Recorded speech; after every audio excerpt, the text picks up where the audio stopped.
हे सगळे देवाचे भांडे आहेत बघा. सो ग्रीस रिमूव्हर स्प्रे करून आधी त्याचा ग्रीस काढला. खूप ऑइल असल्यामुळे, चिकटपणा असल्यामुळे तो आधी गरम पाण्याने ग्रीस काढून घेतला आहे. आणि मग आपण ही पेस्ट मिळते पिंक म्हणून, ती पेस्ट वापरून त्याचं आपण शायनी शायनी शायनी देवाचे पेसेस क्लीन करूया. क्लीन झाले की मी तुम्हाला दाखवते. हे बघा किती सुंदर स्वच्छ झालेले आहेत सगळे दिवे. आणि ते अशा प्रकारे तुम्ही क्लीन करू शकतात पिंक पेस्टमुळे.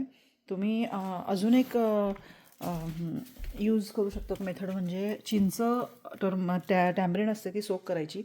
ती टॅमरिन सोक केल्यानंतर त्यात थोडं सॉल्ट घालायचं आणि त्या सॉसमध्ये सॉल्ट घातल्यानंतर ते सॉस ह्या भांड्यांना वापरायचा आहे. खूप शायनी होतात. म्हणजे सायट्रिक गोष्ट जर वापरली तर तुमचे देवाचे भांडे छान स्वच्छ निघतात. आणि टॅमरिन नसेल तर लिंबू ज्यूससुद्धा चालू शकतो.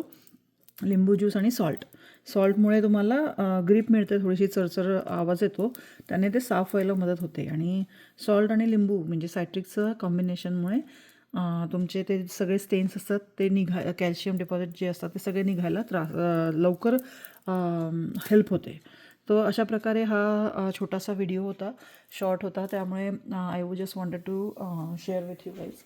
So thank you for watching Geeta योस रसोई. Bye bye.